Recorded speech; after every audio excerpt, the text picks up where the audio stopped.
This is episode 234. This guy looks like Matt Drago, or is it Drago? We'll find out. Buckle up, people. The episode starts right now.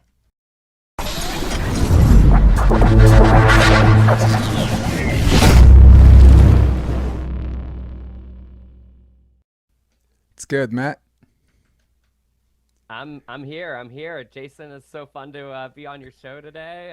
A fellow Griffin, a fellow Marymounter. This is gonna be a great conversation. It really is, dude. We again, guys, for those of you that just tuned in, this is episode 234. Can you believe I got this far, man? Started off on Allen, as Raekwon would say from the Wu-Tang Clan. Yeah, so before we got on the podcast, we're both Marymount Manhattan alums, who, by the way, they have this link too, and some of them will be watching this. We what were we talking about? We were talking about like professors we wish we had, right? We're like David Mold. David Mold was I, my first year professor, and that's awesome. and I think that everyone that wants to study acting, if you only had to do it for 1 year, and you're just like, I can't afford this, or screw Shakespeare, I don't want to do no Shakespeare. If you just want to learn a grounded process, preparation, and technique, that is, I think everyone that studies acting should have that guy, because he allows you to be yourself, and he doesn't, like, if you're a Chekhov technique guy, or if you're a Stanislavski or Meisner, he allows you to take that and not lose what you bring, as opposed Yeah. to theater troops that want to break down and tear down and rebuild, right? So, walk me through the interview, I guess, that led up to the audition. The floor is yours. I talked enough. Yeah. Yeah, it was the Black Box Theater. I mean, we just went down there and, got to know each other. I feel like I had a song that I did for Pat Simon upstairs, and then I went downstairs, if I'm remembering correctly, and I believe that we had a monologue. Do you remember when we auditioned? I feel like it was a monologue, so It's we two did our minutes, yeah. monologue, and then we did, if we were doing musical theater, we went up and sang afterwards. So yeah, I just felt instantly with David. Again, it's what you said. He's just such a nurturer of actors, and I think that that's such a big thing because, unfortunately, and we know it, Jason, there's a lot of acting teachers out there that are not that. They like to break you down. It just kind of becomes a war of attrition, and it's never really kind of been the way I've operated. I mean, I grew up in a dojo. My father is a sensei. I'm a fourth degree black belt, and I just like I don't like to get intimidated. I like to get I like to get it loved out of me. You know what I Right. mean? And I think that that is David in a nutshell. You can tell from the get-go in meeting him instantly that he just absolutely loves actors, and he wants to. It's kind of what you said. Find what unique process works for you, and I think that that is the actor's journey. It's studying all the great methodologies, but finding your process within that. And yeah, it's just it's regretful that I didn't get to actually study with him because I did connect with him right away. He is the person that brought me into the program. We still keep in touch. When he came to LA, they had a Marymount event and we got to spend some time together. I really do. I admire him, and I admire so many of the people that were at Marymount because we really were like a smaller family. It wasn't like, the big NYU. So I feel like everybody really kind of knew each other. The plays that we put on were really just special, and the gala events and everything. So I'm just really grateful for my time at MMC and just all the people that I met there. Yeah, I feel the same way. I felt that way about David Mold. Of course, he was my advisor. It was Richard Niles at first, but Richard Niles was kind of like, you should take your own initiative and find out what classes you want and this and that. And for me at the time, I was I'll just be upfront. I was working a full-time job, and I was working in a cardiology practice, actually across the street from Marymount. And there's some things where if you're like hard to do a job, do your job. And I love Richard Niles, and he's a brilliant professor, but he should never be anyone's advisor, right? And he's also someone that that teaches a certain style that, like you said, that if you're not looking for the guy that's looking to break you down and show you there's one or two ways to do it, that might not be your second year person. And David warned me. David, like second year, he said, do Ornstein. I think her name was Ornstein, Ellen Ornstein or Yeah, something like that. Ellen. Yeah. She did a lot of kabuki training. We did like a lot of body work, which No. I really gravitated towards. Because again, martial arts, like I love to find characters within my body. I feel like, kind of training your body to the character is kind of a pseudo method approach that I've adopted with this film that I have out right now, Somewhere in Montana. I lost 25 pounds, and I really found the Wow. behavior of the character's stature within that, and I think that that was a big part of Ellen's training was really just kind of those days where you would just be rolling on the floor, but really trying to figure out the connection from you to the character to the body, right? Because we have our bodies as our instruments, and so I really did. I felt really connected to that work, and again, I loved Ellen because she was so much fun. She's She brought a lot also, of joy to it. Yeah. yeah. And when you have someone on a personal level who has joy in their heart, as well as a professor with a job to do, that's it's similar to David. It's stylistically different, but like the common denominator of I get paid to teach, but I care for free, right? Like, Well uh, said. um, yeah, Yeah. I really enjoyed her, and I for every one of my volleyball people who don't have any idea what the hell we're talking about, I'll put it in the simplest way. This actually helped me become a better coach. I was always a good coach, and now I'm an exceptional coach. I'll just toot my own horn and say that. Good. But there's a style of acting. I'll just throw it out there, where if you get up and move across the room, you need a reason to. Right? What's your Yeah. goal? What's your obstacle? What's your tactics? What's your expectation? All else, aka goat, right? More consistent with Stanislavski and a touch of Meisner. How am I doing so far? Absolutely spot on. Okay. Now, there's another technique. I'll just call it Michael Chekhov technique, right? Not to be confused with Anton, where you get up and you just go across the room, then you come back. Didn't feel anything? Do it again, right? Come back, right?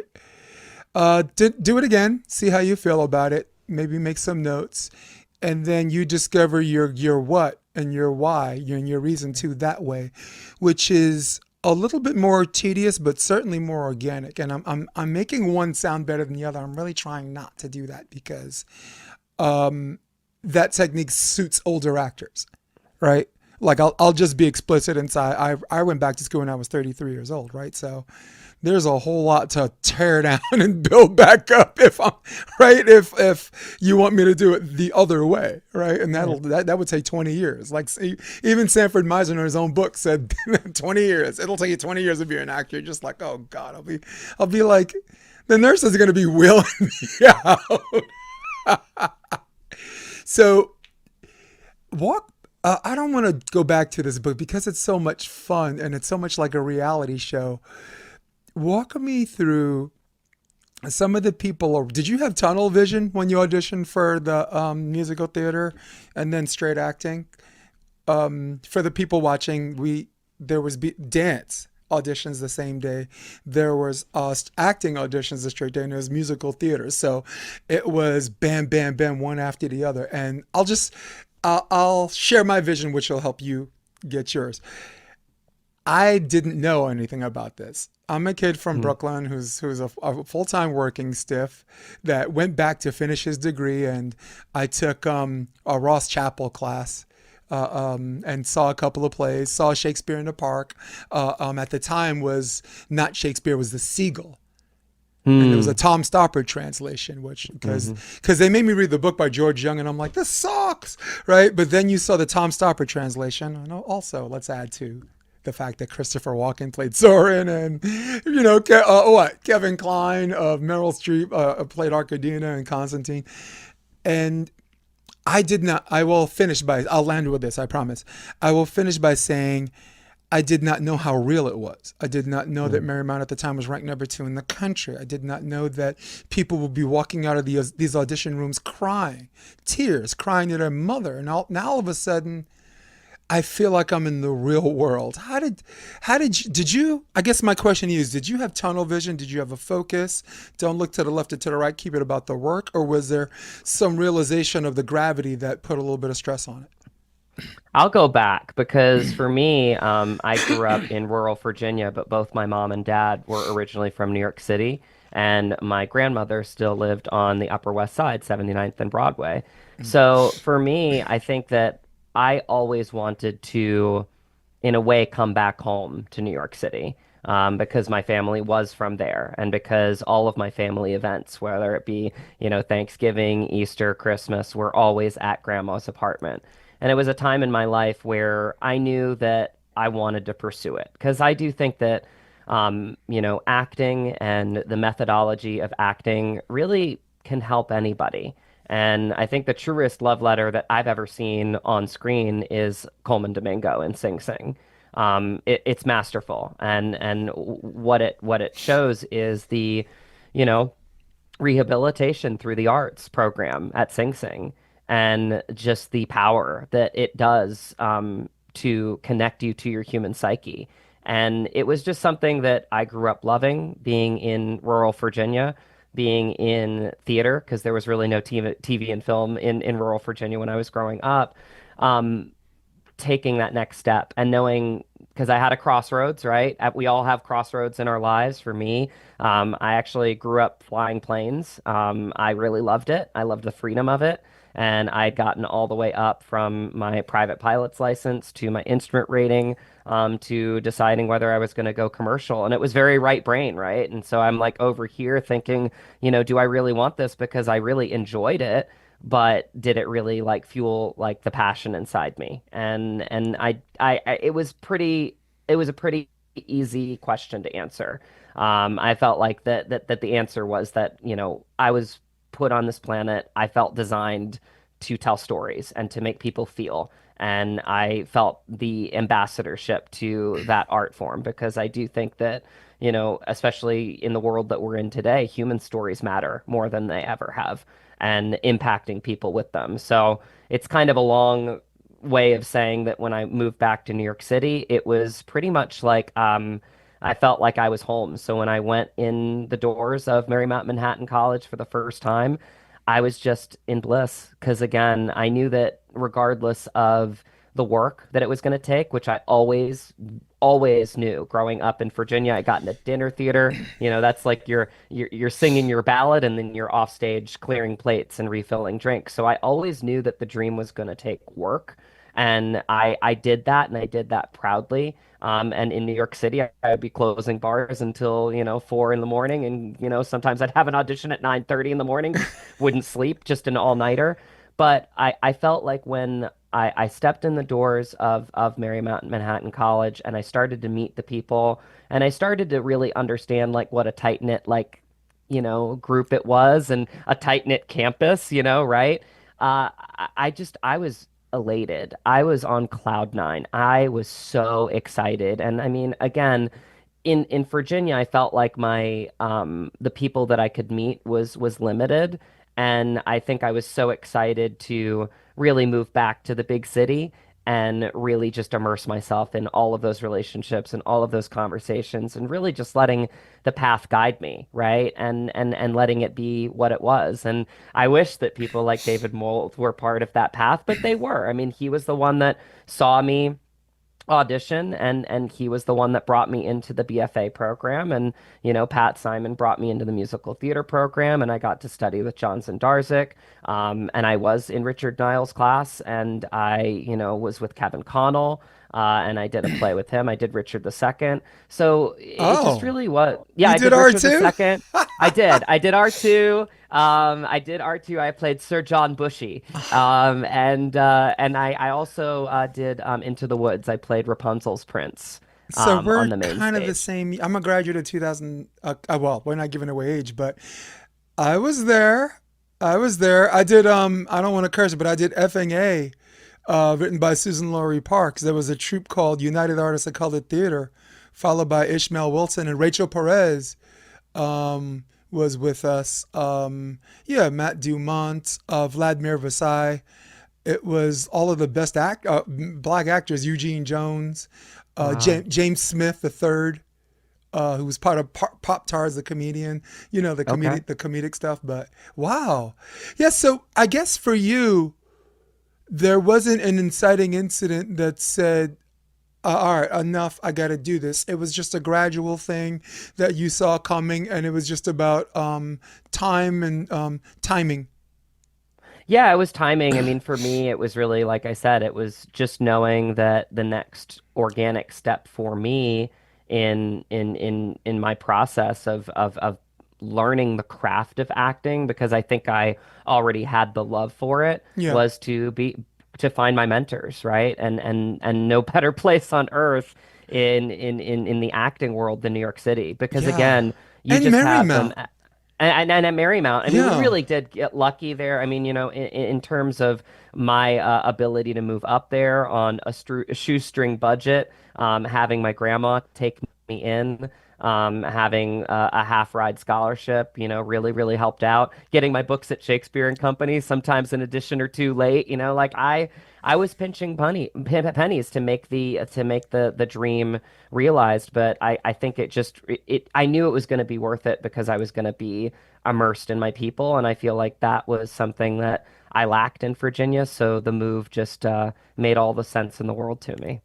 so for everybody listening, Marymount Manhattan is supposedly a school for the liberal arts, but we say that with a theatric wink. It was basically a closet conservatory, and Absolutely. for people that were trying to hone their craft, like there's certain colleges for everyone listening to you go to where you can. It's New York City, right? You can network while study there, and at the same time, and then there are places that, there's 12 kids in a room instead of like 24, and not like the Brooklyn College School of Theater for your MFA. Yeah. It's three directors and like nine actors instead of like Pace, which is like, I think it was taught by the Stella Adler group, and you see Pacino come in and out, and that was a place where you can network market and do all those things. But Sure. yeah, but I'm with you. But the only difference is I came in so unassuming because I didn't know any better, so I didn't have the pressure. My audition, and then when I left and I saw how big it was, I said, "Oh, thank the Lord." I said, "If I Mhm. saw that girl crying before I auditioned, I probably would have choked." But, and for me, I didn't even audition for the BFA. I auditioned for a BA with a concentration in theater performance, and like a day later, that was a Sunday audition, and a day later, Monday, my phone rings, and I'm actually dating someone who worked at the bookstore at the time, and I walked by to say hi to her. I was on my way to Weill Cornell to deliver echocardiogram tapes, and my phone rings, and it's on its last like cell. So I'm like, "Hi, this is Jason." He's like, and this guy's like, "Hi, I'd like to speak to Jason DeBiss." And I'm like, and I said, "You've reached such a man. I am he," right? Because I'm showing off. And he's like, "Hey, it's David Moult. How you doing?" And I'm just like, "You idiot! You idiot!" Stranger should call me now, sir, because I happen to be in front of the school. And he's like, "Well, it wouldn't hurt for you to come inside and talk to me. You got 5 minutes?" I'm like, "Sure." And I'm like, I told my girl, I was like, "That's David Mold." And she's like, "Oh my God, this is so rare. That's so," and I'm like, What's so rare? What's going on?" She's like, "He's probably going to offer you the BFA. He's going to offer you," and you go in there and you take it, right? And I'm like, "What? I don't like Shakespeare." No, she says, "No, you. I'll explain why later. Go in and say yes." So I go in, and it's exactly what her name is, Laura Cressley. She moved to England and she's doing theater things out there. But everything Nice. she said, I was so lucky to have her because everything she said, David said in the room.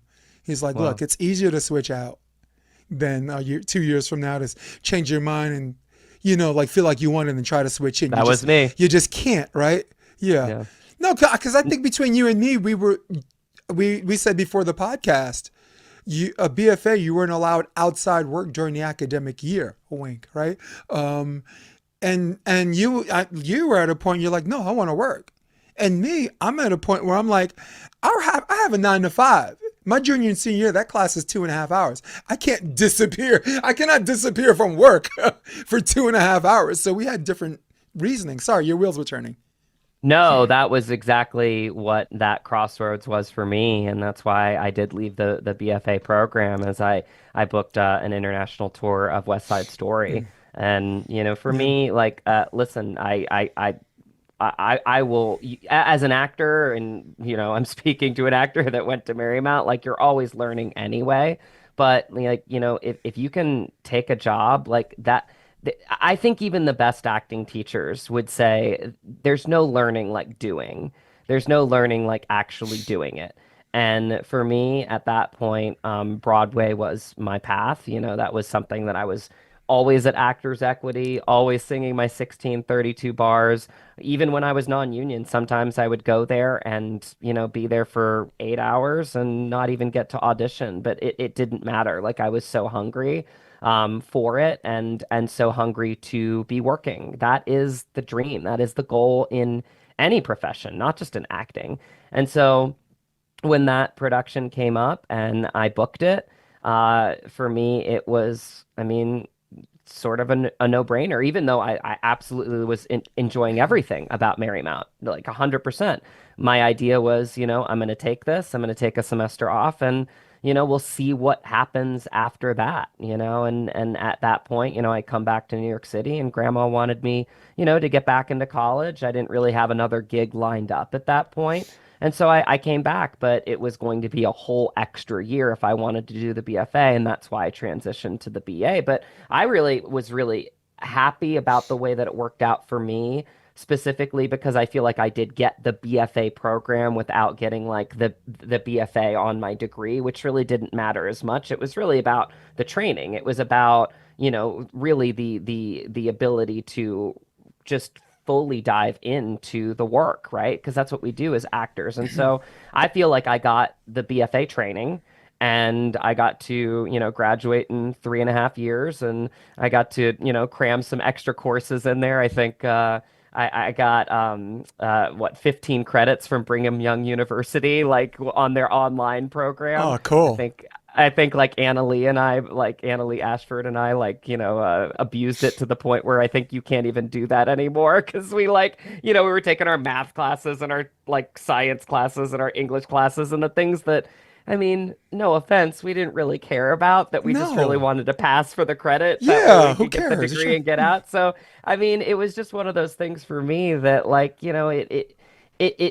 I've always let the path take me where it's supposed to. And I think that that is the best thing that you can do in life, especially for an artist, but really for anybody. And I felt for me, like, it was okay. Like, it was a time in my life where I was like, okay, well, I feel like I got the BFA. And if I graduate with a BA, that doesn't really matter to me, because I feel like I got the training, and that's what I came here for anyway. Right. And so, that really was. And I think actually it really was even more beneficial to me because I had more time in my last couple years in the BA program. That's when I started to ask around for even, more mentorship. And that's where I found Terry Schreiber. And so I studied with him for 2 years in Chelsea. And, I put myself on the wait list Oh, right away so because I knew good. I would have more time. Uh-huh. And so again, it's that mentality of always be learning. And so, Terry, like so many other great acting teachers that I've trained with, he would give you everything freely.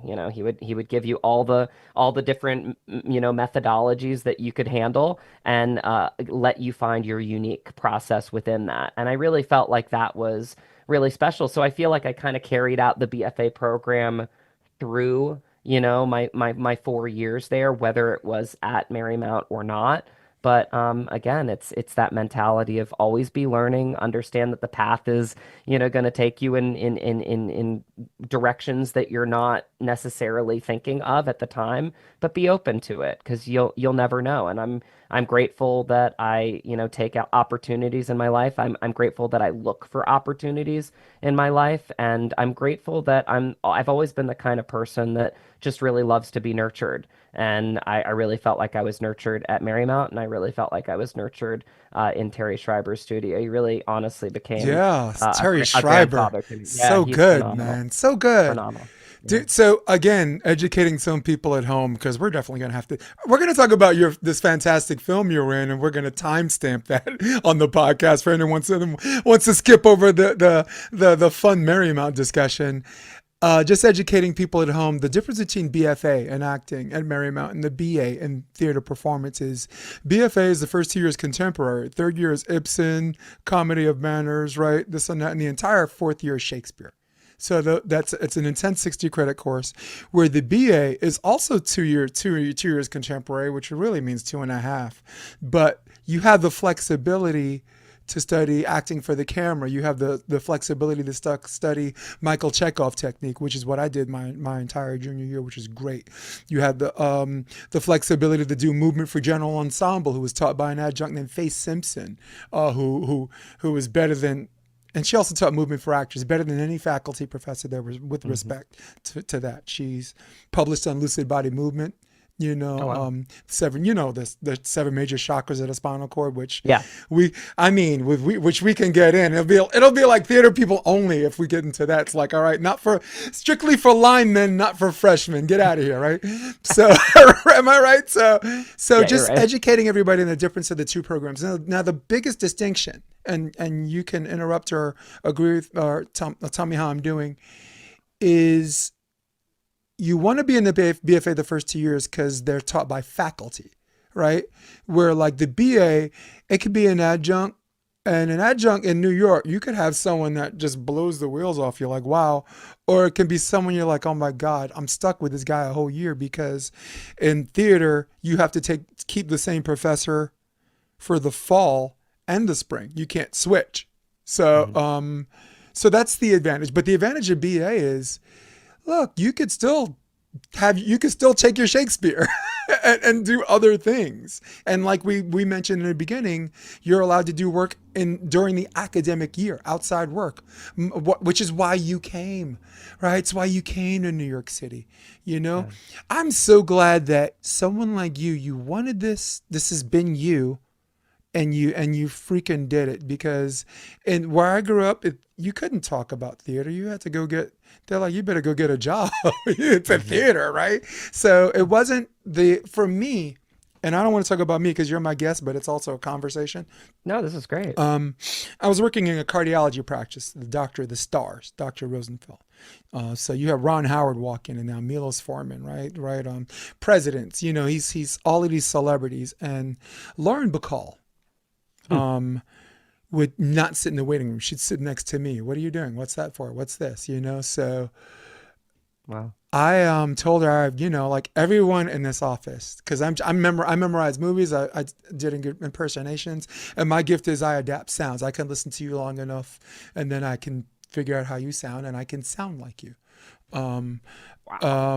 and everybody's like, why are you wasting your time here and this and that? And I told Lauren Bacall, I was like, man, I'd really love to do that. And she looked at me in the most insulting way, but in the most motivational way. And she goes, well, what else are you doing? And I was like, F this lady, but I was like, what an Hmm. a-hole. And then I looked in the mirror and I looked at myself and I said, what an a-hole. She's right. What else am Hmm. I doing? Hmm. And my boss Hmm. told me, look, if you need to take an hour and a half lunch for a lunch hour, do it. I'd rather have you regret doing this than you stay here and not do it and then regret it later. You can't, do you understand what I'm saying? 100%. There are certain things you would want to regret doing Hmm. instead of regret not doing. Right. Right. So he's always backed me. I went on auditions. Go ahead, take the time. I want to coach Wow. NCAA volleyball. I was a head coach at City College. The job fell on my lap. Take the time to do that. So very, very supportive. All of the actors, Victoria Crane, who was part of Strasberg School, as well Hmm. as Anna Strasberg, who gave me a 5-question interview for a paper on Howard Klorman. These celebrities who saw me, who came in 3-4 times a year, were like, "What? They've all had my back." I got a five Wow. question interview from Lauren Bacall for the movie Wow. Key Largo, and my professor was like A plus plus. She's like, I told you to use a reliable source, but did you have to stick it up my butt, right? So We have Karch Jiba, one of my guys from Brazil, said, Jay, can you ask Matt what is it like to be on the set of Just Go With It? What a cast. On the set of Just Go With It.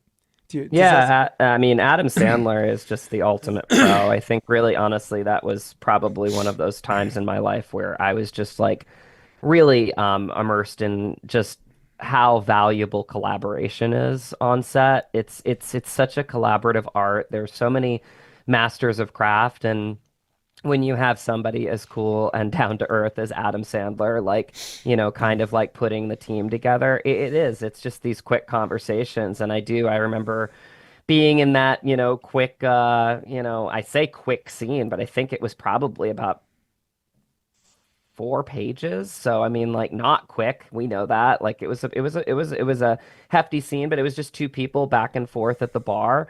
And I just remember Adam Sandler coming in and like, he's talking, to somebody on the phone. He's like, "Hey, I gotta call you back." I think it, was his girlfriend, wife. And like, he's like, "I gotta call you back. I gotta shoot this thing." And he's like, "Joe, you ready? You know, ready?" He's pointing to the people. Okay, all right, all right. And then like they ran the scene and then they got coverage on her, so we're probably at like 15, 20 minutes. And then he was like, "Hey, I want to try this one thing." And then he like tried an alt, and then he was like, "You got that, you got that." And he's literally like, the way that he was like talking to, like he was talking to his friends. He was like, "You got that, right? Yeah, yeah, yeah. Okay, okay, we're good, sound good, all right." Like it was just like, it was such a tight knit thing. I swear, like 4 pages, 20 minutes probably tops. It blew my mind. And like literally, I just remember him like picking up the phone right afterwards and he'd be like, "All right, babe, I'm back." You know what I mean? And it was just like, wow, like that's what collaboration is. That's what you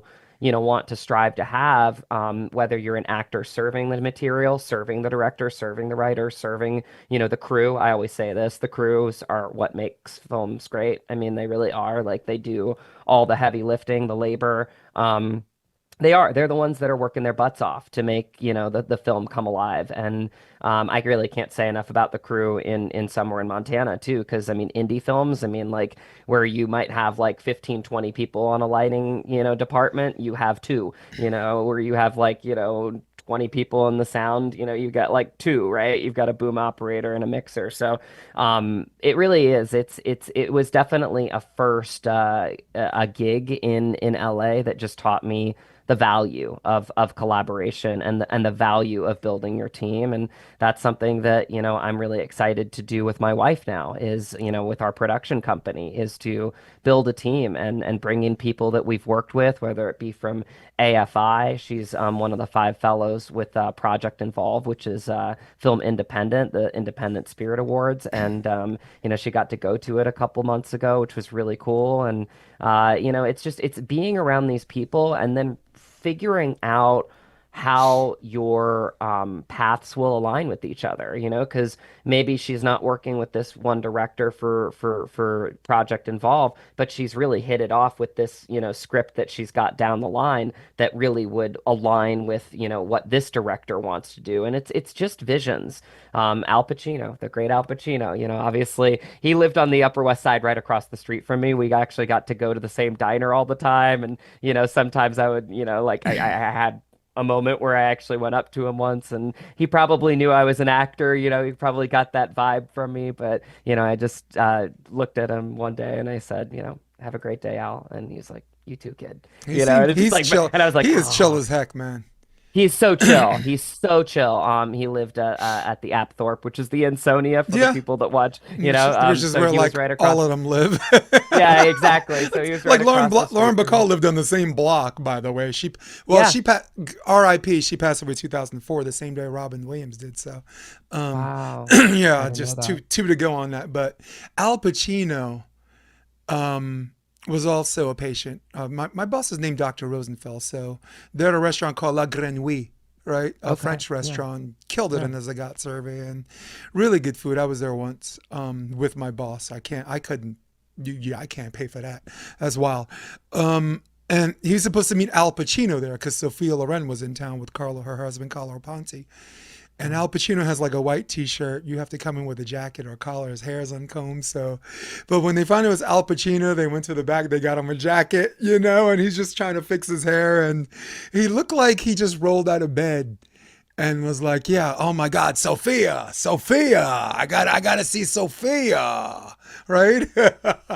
Let's put on some clothes now." So, yeah, that was the one experience because I was And that's that I really do. I think I align with him as a Sicilian kid with humble beginnings in New York City and yeah, just being a theater kid my whole life, and to live across the street from him was cool, and to see him like walking down the street all the time yeah, was cool for me because I grew up just really idolizing him and still do in his work and just the yeah, depth of his nuance and again who he is, and that's a part of it too when you start to get to know actors like I did with Graham McTavish right, and Michelle Hurd in Somewhere in Montana. But one thing that Al says, and I think it's really a key element to any actor's journey, is have a vision.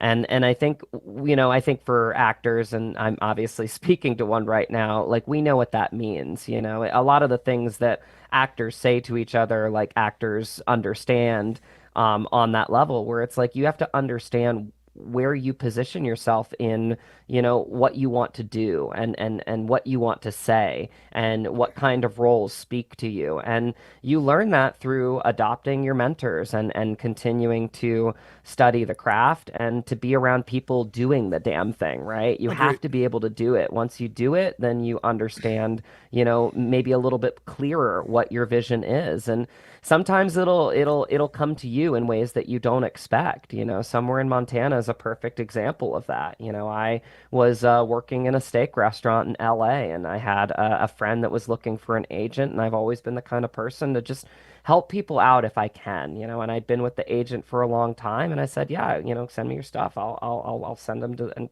hopefully he'll take you. He did. And a few years ago, she moved back to Montana. She was originally from Montana with her husband Kyle, and they started to really get involved with the independent films up there and meeting people because they still wanted to do it. They just, felt like they wanted to do it back home, which was really great. It was a big, bold move. And I've had big, bold moves in my life from Virginia to New York to now LA. So I really appreciated that and I really gravitated towards them. And then a couple years later, we kind of lost touch, but she gave me a call out of the blue and she said, my friend Brandon Smith has this wonderful script, and every time I read one of the lead characters, I see your face. And that's just a moment of humility. That's about relationships. That's about, connections and really valuing those relationships. Like I don't like the phrase networking. I like relationship building, like if you're a friend of mine, like I want to help. Like it's this industry is so cyclical where like people that could be up, you could be down. I mean, it's like you're gig to gig. We all know this because I'm talking to an actor, but it's like it is. You have to continue to be humble. And in that moment, I was full of humility because she looked out for me. And that was a big moment in my life. And I feel like I even knew it in that moment. And that was what was so powerful about it. I knew what a gift she was giving to me. And so I, said, well, how do I put myself on tape? Blah, blah, blah, blah. And she gave me all the information. She hooked me up with the local casting director.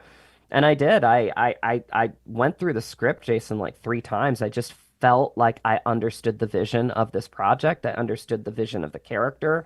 The character really aligned with me, so it really made it easy to go a method approach for this character, which is the first time I've really dived into that because there was so much alignment between Fabian Verdugo and me, and it really just made it fun. But it's because all of the methodologies that I'd learned so freely from all of the great teachers at Marymount and Terry Schreiber along the way. And so it was just that moment where I put it on tape. I took one take, and my teachers were basically looking at me after the take, and they just went, and I was like, "What does that mean?" They were like, "You could do this 20 more times, but that was your instinct. You have a very clear vision Let's on what you want to do with this hold on a character." second. Let's go Yeah. back to the part of how this fell in your lap.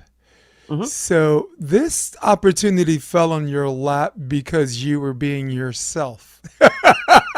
You want to help people, and like if you, when you do it on the subconscious level, not because you have to, not because there's something in it for you, where you're doing it just because you're a good person. I Yeah. love how that comes full circle. And the whole time you're talking about the trip and all this stuff, I'm listening to it and I appreciate it, and it's savage because we're time stamping where we can finally talk about the film, right? Because that's, I mean, for everybody, I'm telling you, I'm gonna time stamp it on the iTunes, Spotify, and YouTube video. Don't want to hear about all this other stuff. Want to hear about the film? Boom. In fact, I got a comment section that's asking about Conan O'Brien and hot bar guy, and we'll talk about that later. But we're here. We're finally here. So this fell into your lap because you were being yourself. Yeah. That is. Hey, guess what? You got a new friend now. How do you do that? There you go. There we go. But that is kind of like It's kind the of people actor I want in my mentality. life, dude. Sorry. Yeah, no, I feel like that really is the actors that I knew in New York City. I mean, and I feel like we all understood this. Like we just really enjoyed the work, and we really enjoyed like being like creative with people that were creative. And I say this all the time. Actors are some of the most selfless people I've ever met in my life. And that goes against the grain from what most people think because most people are seeing it from the outside in. They're seeing the red carpets, they're seeing the press. Well, we do that. Why? Most of the time to get the next job, to put ourselves out there, to the right director or the right writer, because we're trying to find our vision too, right? And so we're trying to find our path within that. But, actors hold so much space for each other. They really, really do. And I think when you can do that on screen and you can do that more importantly off screen, you become a beacon of light and people want to work with people that are beacons of light that have back to Al Pacino, like that vision of what they want to do. And I think when you are a giving person and you're yourself, like you said, I believe that can come back to you in a special way in life. And it did here. So you get this script. The script speaks to you as far as, like you said, methodology. And we can get into that, but I think at this point, the people that stay with us know what we're talking about. Um, how was it working with, um, God, Graham McTavish? I've seen him in so many films. I've seen him in House of the Dragon. I've seen him, and he's really good just playing classical roles, and to go from like House of the Dragon to Mr. Montana Farm, right? Was there because I guess my question is, did you know him? Did you see some of his work before this? And was it this moment where you're like, really, this is the House of the Dragon guy? Oh, It's pretty just a cool how fun I met question. him, actually. I mean, because I did. I knew that we were about to tell a big story together. I was really itching to do it. The production got pushed back a year, so I had a lot of time to live with the character, and in a way, I felt like so much time that like I was ready to give the character away.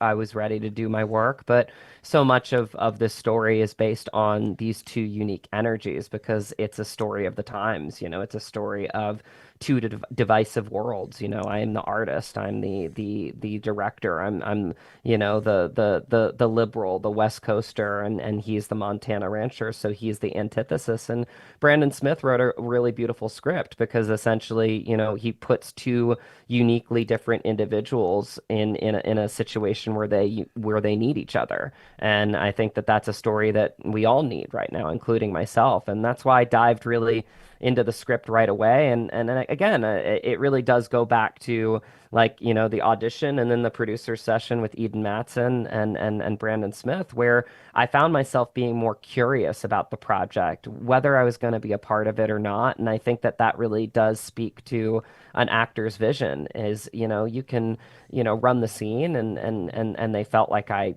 was right for it or they wouldn't have had me back. But I was really just curious so much about the project and what they wanted to do with it. And so I think they felt really early on that I was going to be a huge ambassador to this film and the story. And I mean, look at me. I'm probably on my, 80th interview in the last couple months and finally circling back to somebody that like, I have connections with from New York City and Marymount, which is just so awesome.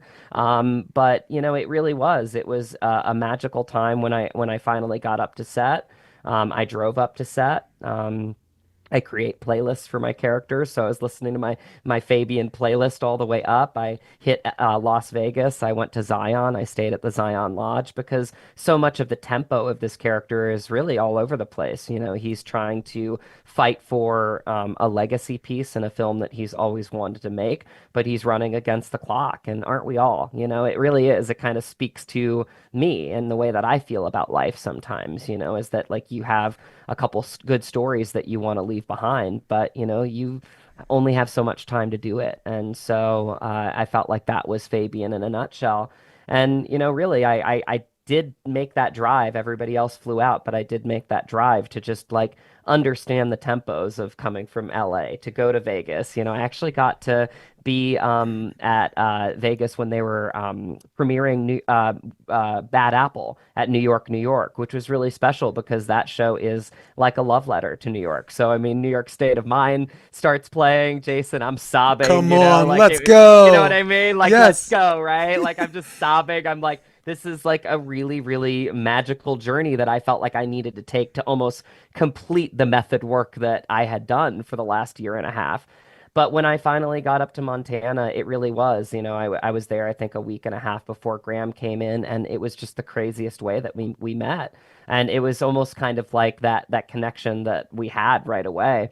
I was feeling a little bit of a cold coming on, and so I went to the local Walgreens and basically was just buying everything because I'm like, I can't get sick, And at that point, Eden Matson, our producer, like literally had just picked up Graham and he wanted to make one stop before he, went back to his hotel, and it was at the Walgreens. And Eden goes by and she sees me in the aisle. She's like, Matt, and I'm like, yeah. And she's like, I literally just picked up Graham from the airport, and that's where he met in the Walgreens. And I think it's a picture that I have on my Instagram. Like I just was like, here he is. You know what I mean? And it was just like honestly, like it was just an instant connection. He's just such a he holds so much space. He's a pro, and I think when you are around pros like him, you understand why the career has been sustainable. And I think it's really just because they're such great collaborators and they give, actors like me that are the quote unquote unknown, the up and coming actor,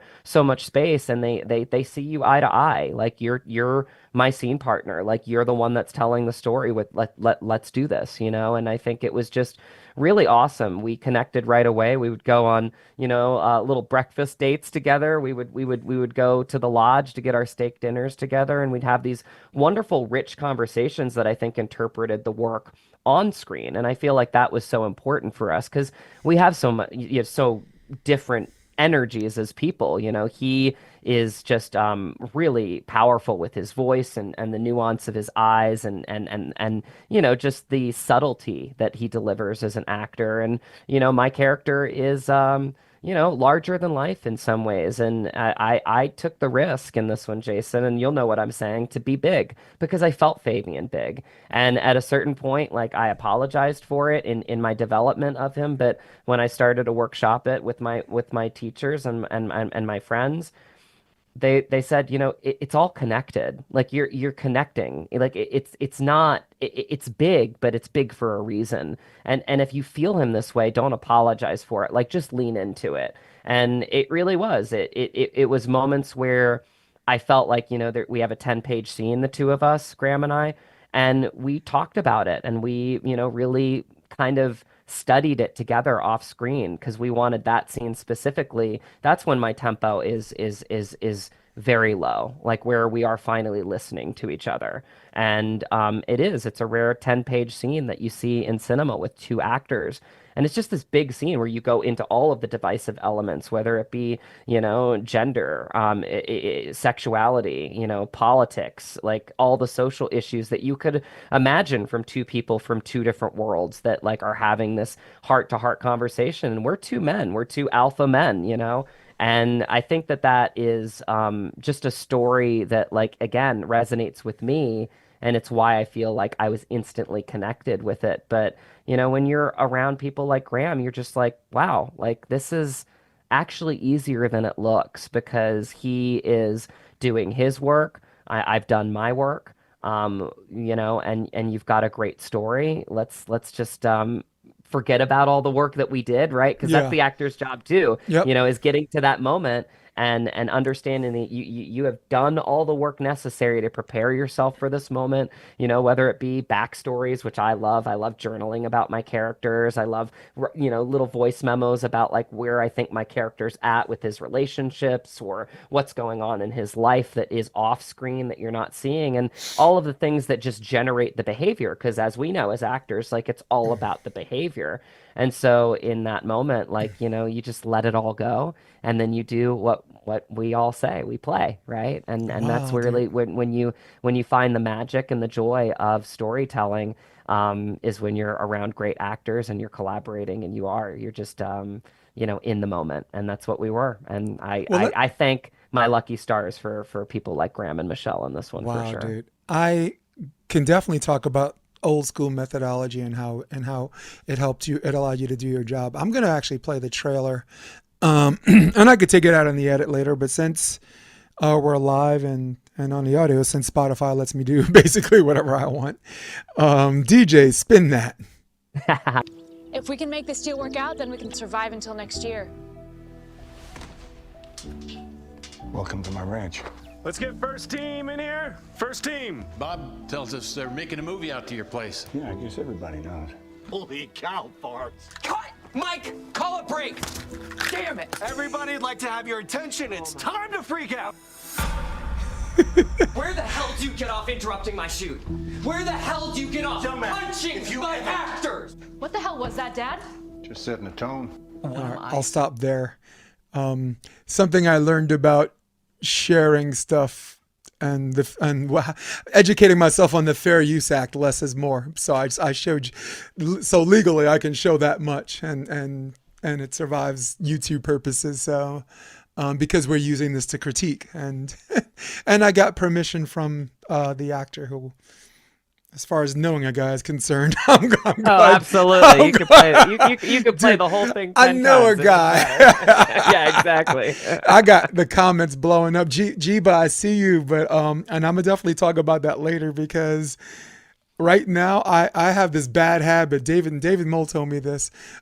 Mentioning interesting things that are interesting but have nothing to do with what the hell we're talking about. So I'm doing the best I could to stay on whatever. I'm the king of non sequiturs, my man. Hey, man, honestly, I figured that this was going to be like this episode for us, right? Because like, we're hashing it out. We're catching up, we're reminiscing about, times at Marymount. So this is a very joyous Yeah. conversation Well, the for me, man. reason why I brought up Graham, I mean, and there's so many capable actors, right? I can go down a list, and because I'm old and stupid, I'm actually going to look at the names. You got Macchio, and we got Michelle Hurd, who I've seen in some of the older films. Talk about someone who's ageless, Jesus, right? She's been around, and you'll never know it. But the reason why I mentioned him is because from an old school perspective, and I guess the best way I know how to do it is this. I'll go back to Lauren Bacall. And when I'm doing a research paper, my focus is a movie called Key Largo, right? And it's Humphrey Bogart. It's Edward G. Robinson. He was like the king of one of the best bad guy films, good guy, bad guy films. And they went over the scene, the entire script in Betty's, Lauren Bacall's apartment. And they stayed there and slept there, and they shot the film in 3 days. You know what I'm saying? Like, and this is like, And mind you, Key Largo is not like an indie production.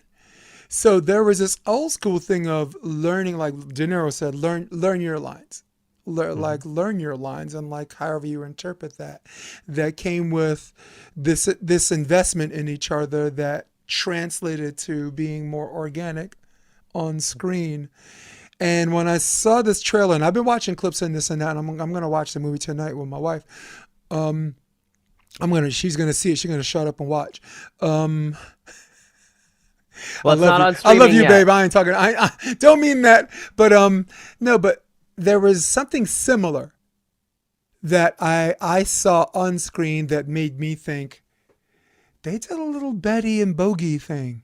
You know, they did a little Betty and Bogey. And guys, the reason why I'm saying Betty is because Betty was kind of a nickname for Lauren Bacall, but her real name is Betty Joan Penske. So Lauren Bacall is not her name. She's Brooklyn born, and was born Betty Joan Penske. But see how I drag us in a non sequitur hell? Interesting, but has nothing to do with what we're talking about. You know, volleyball players hate me, dude. Volleyball, like the people on the podcast is like, could you shut up and let your guest talk? I'm lost now. But I got a little bit of that. And I guess if anything, you'd like to add more to that, because you already said it before I said it. There was this thing where you went over the pages, and there was this connection that allowed you both of you to do your work and have it look more organic. Yeah, I think both of us were really just entranced by this story. And I mean, for someone like Graham to sign on for it, obviously it gives the film wings. But I think he really enjoyed, going to Montana for a week and being on a ranch and learning like that different lifestyle and adopting an American accent. And I got to be honest, the first time, because I was talking to Graham as Graham with his rich Scottish accent, the second that he brought out the Montana rancher accent, which I think he specifically he held on to until our first take together. He went right in on it, and I was like, I'm sorry, I got to cut. Like that was wow. Yeah. Like Can that we- was yeah. it was like, and again, you have moments like that where you just appreciate where you are, and you appreciate the work that everybody's doing. And I think that that's really where we connected, is we really showed how much we cared about this film together. Everybody did. And I really did. I remember that drive down into Polson, Montana, where we shot the whole film, and looking over Flathead Lake. And I really just had this sense that, we were going to become a family, and we were going to tell this story that was bigger than all of us. And that's exactly what happened. Every single actor, crew member really bought into this story. And it made it, a lot easier for me in one of, my first leading roles on film to just have this wealth of positivity, this wealth of can-do spirit, just all of these people that, again, wanted to be around each other nonstop. I mean, we really couldn't get enough of each other. Like I said, we'd go on hikes together, we'd go on boating trips together, like, we would get our meals together, and we would have so many wonderful, rich conversations that, maybe didn't have anything to do with acting, that had to do with life, right? And I think that interpreted so much of the relationships that we built on screen. Because I mean, like, specific to Michelle, I mean, she's playing my producer in the film. And that's sort of like a sibling dynamic when you get on a film set. You have the producer that's really kind of more focusing on the right brain stuff, right? The stuff that needs to get done for us to move forward, for us to accomplish what we all want to accomplish together. But, creatively, the director, I mean, like the actors, we're all over here, we're like thinking, but I got to get this shot, and I really want this, and it has to be this, and da da da, and that's like, what I say when Fabian shows up to John Alexander Graham's ranch, is that he sees the vision happen. It's no different than Coppola, seeing, needing to go to Sicily, right? To get that authenticity. You just know sometimes when it's right as a director, as a creative, when it's right. And I just felt like early on, like, every single casting choice, every single person, on the crew, like, we all just really wanted this together. And it was just really, it was special. I mean, you don't get many You don't. You And I think you people don't get listening, many they have like to it. Yeah. understand that, right? This is We not get this. that. Yeah. Yes, It's this not is normal. no, hell no. That's you have more of a chance of getting that from theater Yeah.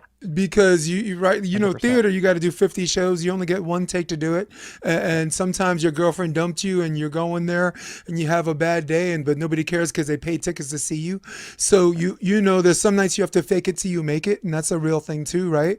Well, process and preparation helps you do that, right? That's called acting. But there are some productions, like Into the Woods. I don't mean to go back to college, but like Into the Woods, you did 3 shows, probably like 1 Friday, 2 Saturday, 1 Sunday, or maybe just 3 shows. But I'm sure when it was over, people were texting and calling each other like, "Hey, just checking up. How you doing?" Hope there was this emptiness because it was over. Like It's very hard. It's very hard to Yeah. give something away because you do feel like you're giving a part of yourself away. And at theater, I think specifically, I'm glad that they're starting to film theater. Because I think that is so important to archive those performances to Yeah. let them live in time. And I mean like they're starting to film theater. Yes. Like they're starting to like full on production film theater good like that. and good. Yeah. And good. 100%. I hated Shakespeare. And when I was in the BFA, and I just want to cite as the pretext, guys, I was on my way out. They didn't want me third year anyway, but I told a lot of people I left, so this way I didn't have to deal with the relationship drama because it turns into cliques after year 2. So I just want to be upfront with everybody. I just told a lot of people I left because I was gonna leave anyway, but they weren't gonna move me to year 3 because I was too old and everything they were teaching me they had to tear down and rebuild, right? And it's weird because I would do great auditions and people that worked that worked for the staff that heard the meetings and they were like, he was really good. And they're like, it doesn't matter. We can't use him for this. I don't care. It doesn't matter if he's good. So there's a negative element that I don't want to get into, but I just wanted to cite up front to everybody, like Marymount was not always a great experience, but mostly a great experience. Which is weird because I think I just missed my overall point of what me and you were getting at. Theater. I lost it. Yeah. Well, we were talking about filming theater, and we were talking Oh, about, yes. Shakespeare. Yeah. Mm-hmm. I saw a VHS production.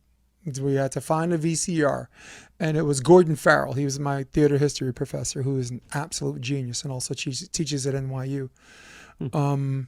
Made his own video game too. We'll talk about brilliant later in the classic sense of the word, because it gets abused. In the classic sense of the word, I'll call him brilliant. But he showed The Taming of the Shrew, a San Francisco production, that the scene where he's trying to woo her or get her attention and I guess secure the deal. Yeah. Was so intense and so humorous and so out there. There was a standing ovation for like a minute and a half where the actors had to cut kind of like freeze scene, because you want the audience to do it, but at some point you got to move on. There was this huge break where everyone was just like in the middle of it, and I was like, "That's Shakespeare? It's not okay." I actually understood that. Understood that because, as you would know, as an actor, an ounce of behavior is worth a pound of words. Yeah. Right. And as a Shakespeare trained actor, and this is what I hate about some of these young cats, right? Like, I understand the language is heightened, but please don't assume the audience is totally stupid, right? You can go, the rascal hath removed my horse and tied him, I know not where. You ain't got to do all that. You can the rascal hath removed my horse and tied him, I know not where. You get it. You get it. And the reason why I'm bringing this up and I sound like I'm all over the place is because my genius brings up to my next question of the distinction between film and stage. And I'll give you the floor, but I want to segue it by saying what Lauren Bacall told me, and I keep going back to her, or was it might have been Anna Strasberg, because they kind of sound the same. It was Lee's second wife. The audience for theater, for film, the audience is always one step ahead of you. If someone has a gun to your face, they already know you're afraid. You don't have to make faces, right? Now, as the working actor, still currently working, I'd like you to walk me through that distinction and some other distinctions where the over dramatization might be better suited for theater, right? Like someone, like if you're doing a live show, like maybe the people in the cheap seats need to see, all right, and or where film is just like, yeah. Right. Walk me through some of the distinctions. I know there are levels to this, but I want you to take it down a few levels to some of my audience members who are not like us. Yeah, no, there definitely are levels to it, but I mean, honestly, in layman's terms, like theater is live, theater is alive, right? And so, because you are working off of the reality that you're in a room together and you're working off of like, crowd reactions and, you have a lot of space to play in and, you've got the blocking and yes, maybe you have to hit the cheap seats. So maybe your reactions are a little bit more, we'll say, heightened. But the reality is a lot of theater actors really make great film actors because the craft of film acting is really no different. You have to feel it the same way. It's really just, I feel like, more technical.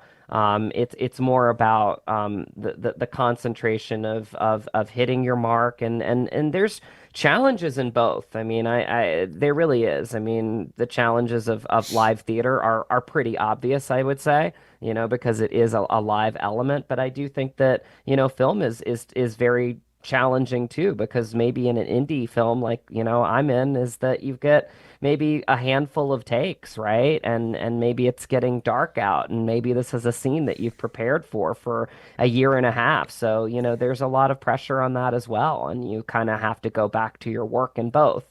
So, I mean, I think both are incredible. I think both are collaborative. I mean, I was the kid growing up in theater that would like find out how people were hanging the lights and how they were doing the sound and like, just curious about the set design. And I'm no different as an actor now, on a set. Like, how did you get that? Like, we've got like that huge rainstorm coming in. Like, what did you do to like make sure that like you weren't getting any of those like, Yeah. 30-mile-an-hour winds? Like, it's all skill. It's all masters of craft. And I think for the actor, it's really, it just comes back to doing the work. I know that that sounds really simple and trivial, but it's like knowing your process, knowing what you are doing to serve the production, whether it's on stage or, behind a camera, or in front of a camera, is that you are just in service to the greater good. And once you figure out what your process is, it really does. It becomes a lot easier to, be ready for that moment when it comes. I have someone in the comment section that did work for M. Night Shyamalan. I forgot the name of the Shyamalan. film. Yeah. But this person's username, and this is a volleyball inside joke, is the username is Karch Jiba. Now, Karch Karai was the best outside hitter in the history of the United States Olympic volleyball indoor. He's a star of the 80s, and Jiba, no one knows who, he's from Brazil. They just do one name. Jiba was the best outside hitter in the early 2000s, so he's a little play with the two goats of our sport, outside hitter words. And I love this podcast with you because I just, like in my volleyball circles, I kind of do what I want. Like, I didn't know if anyone would be interested in this from that venue, and I didn't care. This is for me, and this is for you, and people could take it or leave it. But I think it's really cool that a lot of people have done films, and volleyball's age is 12 to 80, Yeah.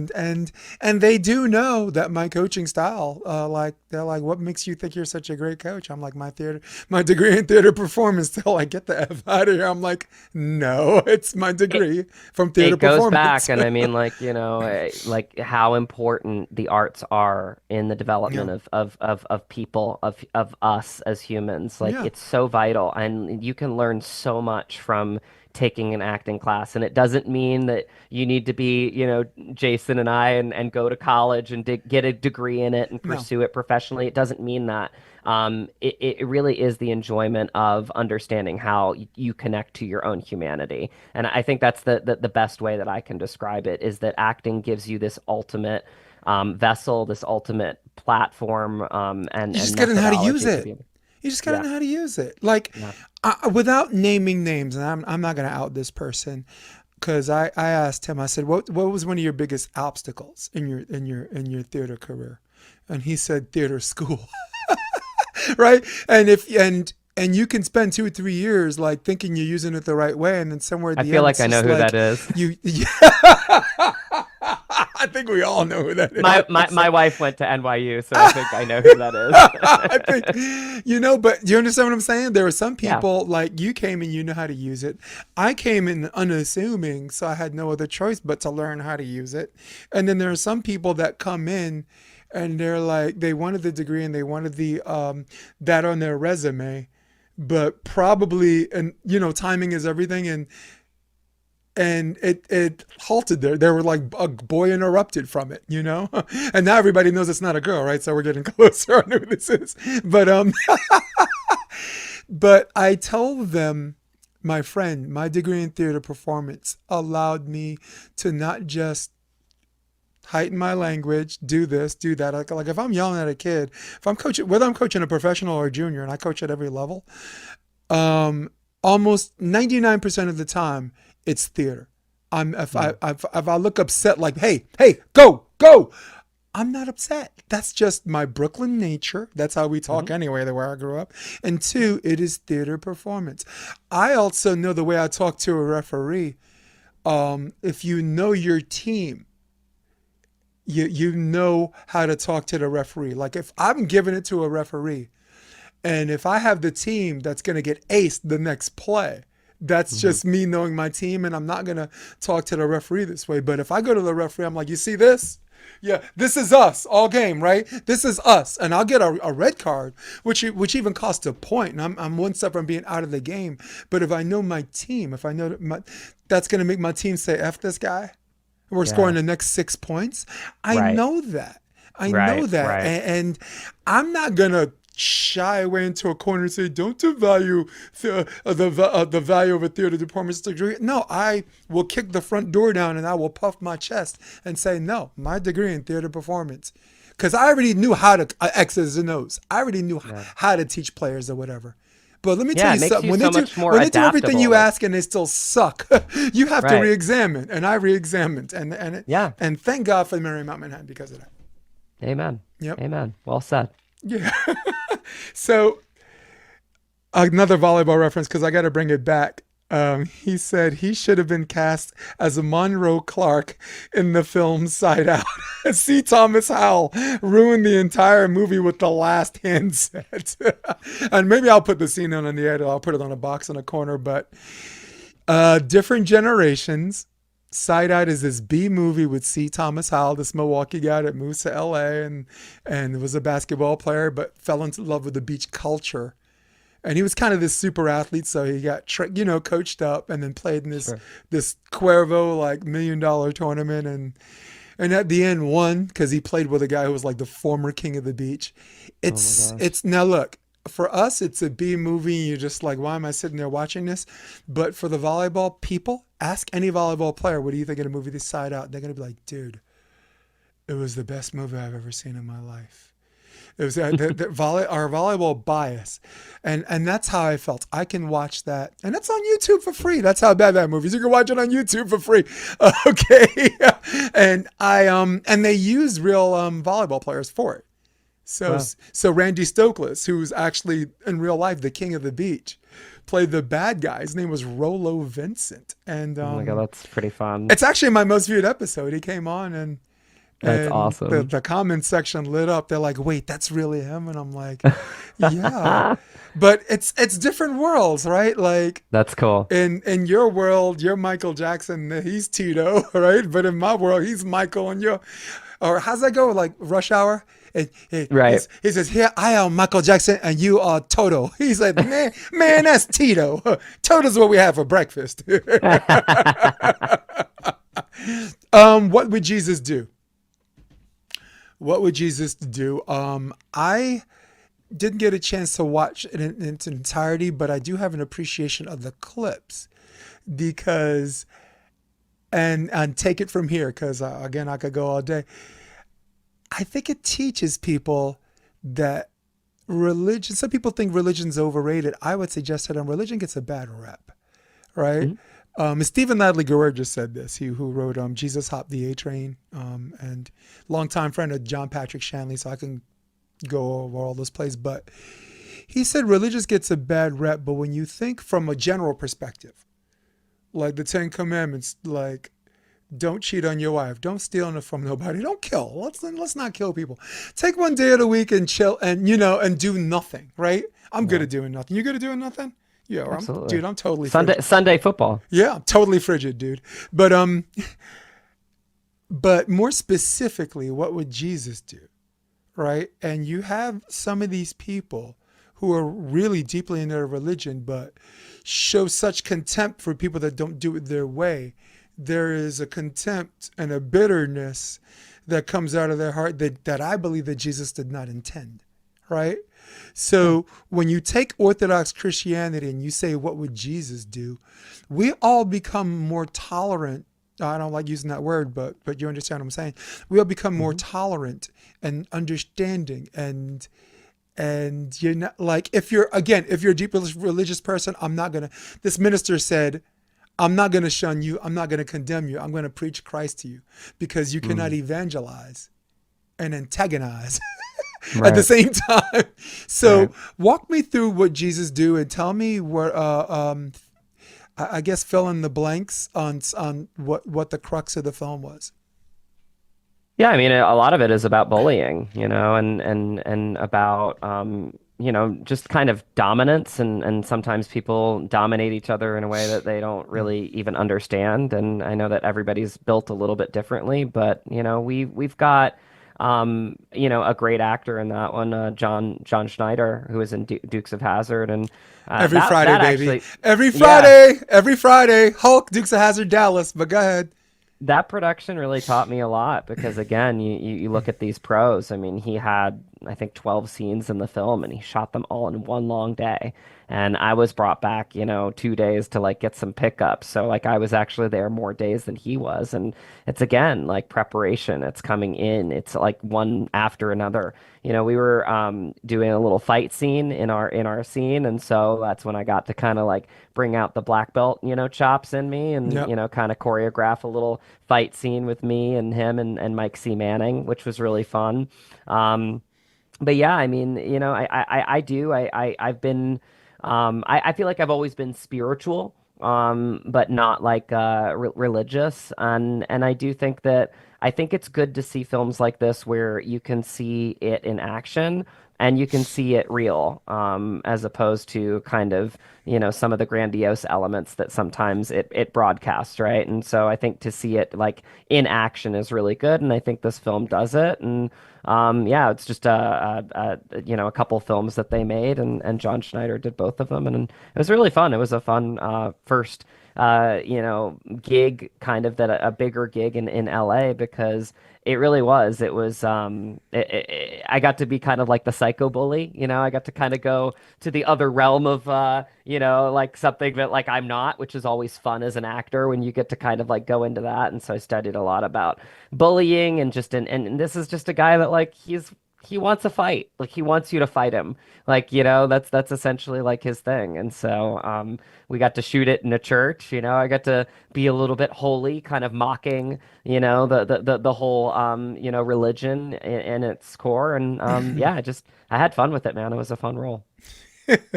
Comment section said, in volleyball we would ask, what would Jason do? Yes. Yes. I might be the conscience of beach volleyball right now. I'm in a situation in Hermosa Beach where there's a good old boys, and I'm not a club, and I'm not in it. And it's something that I never paid attention to, because I thought those are things I could not control. So when I moved here with 19 years coaching experience and commentary experience, I had to start over. And you'd appreciate this. I just bought a camera.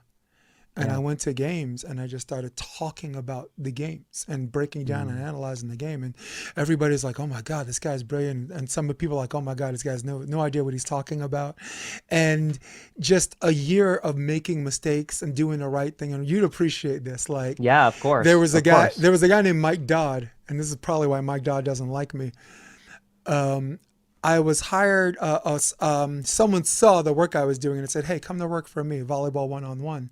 Go to this tournament, interview the top players, and we'll put them up and this and that. So someone's like, Mike Dodd's there, the legend. And I'm like, wait, Mike Dodd from 1996, silver medalist?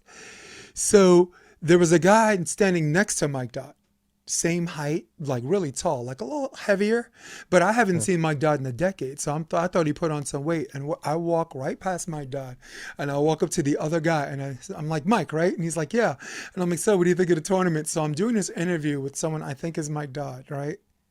And the real Mike Dodd is in the film, like, just kind of, and everyone's like, this guy's an idiot. He says, and they were like, did he realize how close yet so far away he was to talking to Mike Dodd, the real guy? And everyone in the comments says, dude, the real Mike Dodd's behind him. So, and I was never forgiven by some people for that, but it was some people that were like, hey, this guy's a pure indoor player. He moved here, never played beach. I played the Manhattan Beach Open. I played one before I got too old, just so people, gladiators in the arena, move on. But everyone respected that, and they respected the effort, and they respected that I wasn't defensive about it. I'm like, so this podcast ended up being the most viewed in the sport. They gave me a club job, coaching Endless Summer. 19 kids, 13 of them got Division I commitments, 13 out of 19 kids. That's I got a incredible. gig, a director of operations for Loyola Marymount University for their beach team. And they won their first WCCs, John Mayer, not the singer, but the coach, his first. So everywhere I went, and on the AVP, I coached 3 teams from the qualifier into the main draw. And one player I did analytics for and helped him win San Francisco. So in this 3-year period, I didn't have time to see this destination where I would get to where they're like, okay, you've gone far enough. You got too much power, right? So I felt a little bit of it this year. And what would Jason do? Jason would do what you would do. Just keep it about the work. Be yourself.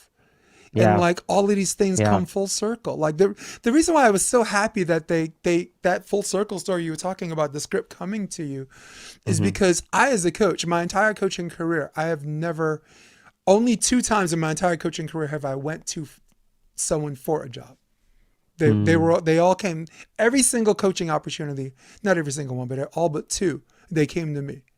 Commentating thing, Kerry Walsh, who's like the GOAT, a female volleyball, her husband said that guy's got, I want him to work with us at P1440. So, and guys, volleyball people, I apologize because I know you heard me say this over and over again. And they're like, here he goes again. But new guest, man, we gotta, we have paths, but it's true. You put it out there. You put that energy out. It's, again, going back to being yourself, being in touch with empathy, being in touch with humility, understanding how to assess certain situations and put yourself out there in ways. I mean, that's really, honestly, a lot to do with acting training. I mean, like, acting, it really is. I go back to it all the time, and I feel like the craft of acting has taught me so much about my own life and my own humanity, and I wouldn't want it any other way. Yeah, I agree. And the thing I liked about you is we are unapologetic for loving our craft. Yeah. And in fact, loving our craft in many ways has saved our life, right? Yeah. And then you become an age where you realize the job can't save you behind. And you make this separation of what your escapism and what your career is, right? Like, well, I guess when you were younger, right, you were coming up, this was your escapism. This is your world away from your world. Yep.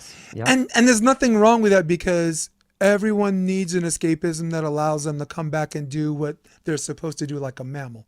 You got these Wall Street tycoons getting their behinds spanked by dominatrix like twice a week. And if that's what makes them good at their job, cool, right? Me right now, it's karaoke, because I'm not doing theater, and I sing karaoke twice a week, One's a clubby spot, one's a pubby Nice. spot. And talk about networking, that word the N word we don't like, but a lot of podcast guests, volleyball and outside of the sport, because of that. I'm an exceptional singer, I That's sang, awesome, and I sang man. choir for 13 years for one of those. Me too. Yeah, One of I got those the choir bug. And you're Yep, from yep. Virginia too, so Yep. come on, yeah. no, rock it like the Absolutely. South.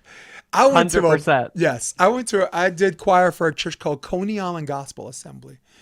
And for anyone who doesn't know what Pentecostal churches are, or like Assemblies of God churches, it is everything you saw in the Blues Brothers movies. People doing backflips, their hand up, speaking in tongues, yelling, praise the Lord. I love that. You can have 30 straight minutes of that before you even get to the sermon.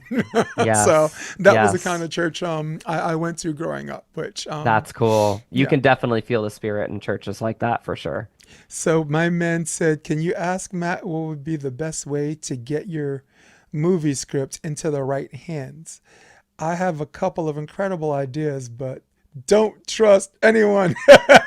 Had some bad experiences in life. All right, cool, man. Thank you. Peace out, G. But he said he has to go, but he listened to as much as he could. And he's, Nice. sometimes look, on this podcast, we get hijacked by questions because I like that. That's That's fine. right. What's the No, point? it's This great. this is about, right? It's a community, absolutely. Yeah. This is what it's all about. I love these I mean these conversations have become part of my journey too. I've really enjoyed the last, few months, like just kind of meeting different people, and it really feels like I'm coming back home in a way, meeting you really, about, and we're really like Talk about like full circle, huh? full circle. Like it Jeez. really is. It's such a full circle moment. Like it's just so cool. Because I've been doing like sports, business, spirituality, any type of podcast, entertainment, whatever. And this just feels like a kind of around the world full Yes. circle And Into the Woods episode. was a Marymount boom period. I think in the It was Boom Boom great. Room. I think in the Boom Boom Room was the same year or something like that. And the Yeah, Boom it Boom was Room was special. after I mean, that. Yeah. I remember that gala, and I remember, Pat Simon coming to me, and there was a guy that came up to me and said, I really just enjoyed your performance, the way that you found the light, and that was kind of the point in my life where I was like, maybe I should get into a little bit more TV and film Yeah. acting, because I always had kind of that like technicality, and that's what Terry saw too. And it really just meant the world to me. And he was like, "Oh, he played the role on Broadway, by the way." And I was like, "Oh my God, that's incredible." So, I really did. I felt like TV and film made sense to me, but it's also because of the mentors that steered me in that direction. I mean, Terry was Yeah. somebody that brought me into his office, and it was when I was, auditioning a lot for Broadway shows and coming up a little bit short. And he's the one that said, maybe you should give LA a shot. And at that point, I had already met my future wife literally right next door in a TV and film acting There. class. Let's And, go. and we were literally like, we met, we found out we grew up 3 blocks away from each other in a small Virginia town. And again, like it's those moments in life where you feel like you're on the right path. And I think when you have the actor mentality, and that's what acting can give you. It's like it's just the mentality. Like when you have that and you're open to being curious and finding your path in life, things happen, for you like they have in volleyball, like they've happened for me in acting. And they happen in different ways too, not even just your professions, like, your relationships. Like it really is this all-encompassing, beautiful thing that really just kind of makes you more magnetic to the world, And I think that is just, in a nutshell, why I'm just so grateful Yeah. to call myself an actor. You know what got me close to the kids from Marymount? By the way, Patricia Simon got fired. Did she? Yeah, they were I didn't know doing that. like when the BLM thing happened, they wanted to have an open discussion about like black students and white students and how they felt about that. And she fell asleep in the room like snoring. And she did have a pattern of upsetting some of the African American students. Like she did ragtime, and like when they did ragtime, a lot of the African American students were tied up with UAC, United Artists of Color Theater. We did an August Wilson tribute, we did FNA, and Nice. and she was in the theater office where like Ashley, my friend Ashley, I won't give her last name, was there, and some people, she's like, this is the last time I'll do this for you people, and it really rubbed people. Everyone was like, "What did she say?" And I don't think this woman's racist. I just think she had in her mind. She has these categories. So if it were white people, she would have said "you people" too, right? So and Right. to me, racism. I believe that too. have a very high standard for that. Like to me, racism is the inherent belief that one is superior or inferior based on one's race. So she might have said she's something not. that was bigoted, right, and something that was socially stupid. But come I across, don't. yeah, But I don't. but I yeah. don't. And I don't even like her. But I'm gonna be fair and say that I didn't see that when I talked with my experience with the woman, and that's not your sense of the woman who spent significantly more time, because you're a musical theater person too, right? So significantly more time than her, but yeah, she got. I mean, that might have been the straw that broke the can. It was in the New York Post too, and that's the only reason why I knew. I was like, Professor gets fired. I was like, whoa, it made like page 6. Get out of here. What? This New York Post? Don't you have something better to do? This me. No, but yeah. So I had some other questions. What was the last good book you read? Gosh, I don't read. Screw all that. I really honestly watch movies, to be perfectly honest. Like, I mean, Me too. that's kind of my escape. I'm a full-time realtor, so I'm always like looking at words and contracts and things like that. So I don't- try to find my I hate escape reading. in films. Yeah. For me, look. If you ask me the last good book If I'm being honest. if you ask me the last good book I read, and if I give you a book's name, you have to read it because I don't read. Okay. I have a friend of mine, one of my colleagues, Wendy Jones, wrote a book called 365 Days of Optimism, and she's the one that keeps me from being such a Debbie Downer. So I read that. I also read a book by Matt Taibbi called Hate Inc., how up and down politics weaponizes left and right politics against each other. It looks like this. That's it. Hate Inc. Okay. Barack Obama, The Promise. I read that because course. I'm half black, half white, and some of the identity things that he went through growing up, and some of the names we're called, which other people think are funny, but us at the time as children might be hurtful. Totally identified. So I went through that. That read like a novel, dude. Just, I have a friend of mine who wrote a book called The Inspired Athlete. All of my athletic friends are writing books and expect me to read them, and I really don't want to. But then sometimes when you get started, you can't unring that bell. I also read Unbroken, which was a movie. I forgot who was in it. So the Zamperini story, the World War II junk, where he was stuck out at sea. But there's a book. The book written by Lauren Hildebrand was fantastic, and I guess it is true what they say. The book is better than the movie, except the time to kill. What's the last good movie you watched? Sing Sing. Sing It really Sing. was. It's just for everything that we've been talking about today. I mean, it really is. It's the truest love letter that I've seen about the craft of acting. And I would watch Coleman Domingo really do Like all day. Domingo all day. Go ahead. I mean, I saw Passing Strange probably about 12 times in the theater.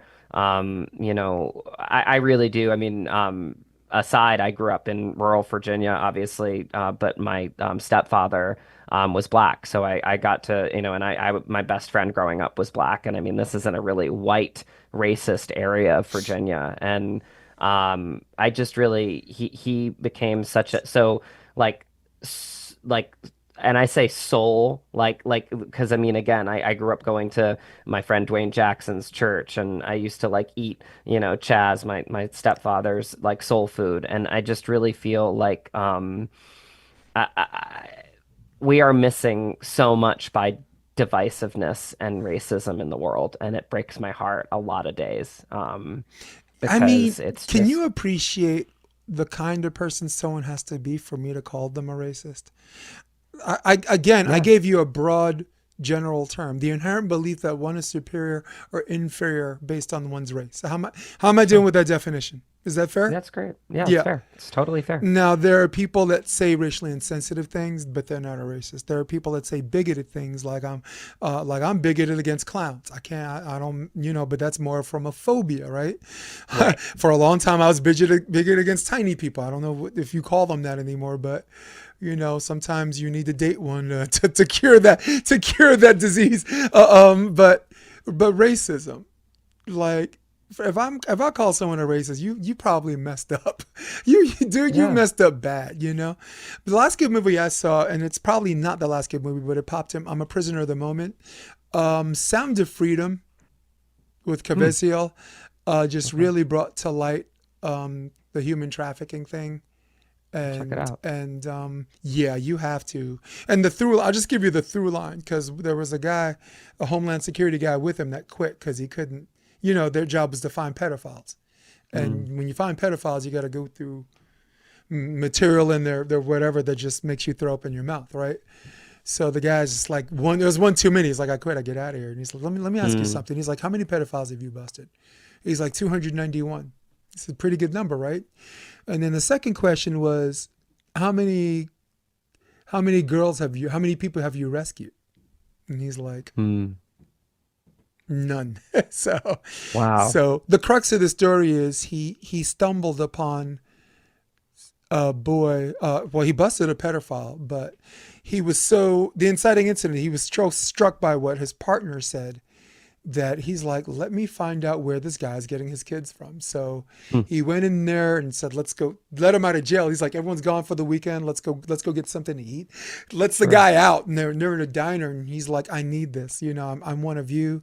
And basically sold that he was also one of them. And then the guy told him how he found his kids in the process. And then he said, I'd love for you to get one for me. I need this, and then the guy got him one. And then he threw him back in jail. He's like, you're an idiot. Thank you.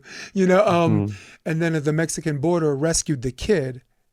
And then when he rescued the kid, and he's like, have you seen my sister? Did you rescue my sister? So the entire movie is this guy that becomes obsessed with just finding the kid's sister. Wow. And the problem is he's Homeland Security. It's not, but it's more than a Homeland issue. Right?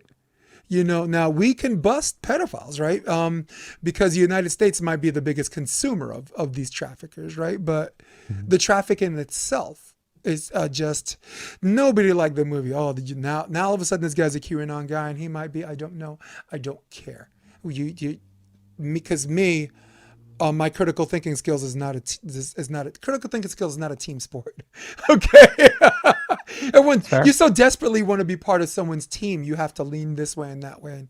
And I'll say that again for everybody listening. Where's my camera? Critical thinking is not a team sport, guys. So great film. And they couldn't get it out. No one wanted to produce it. Finally, I saw it in the theater. And they actually gave a QR code to pay for, if you want to pay for people that couldn't afford it at the end. Sorry, the credits, Henry Caviezel. But from an actor's perspective, I'm gonna give you this guy's name. It'll come back to me. He's Lee Camp, Bill Camp or Lee Camp. That best supporting actor worthy. Just like Ric Flair, man.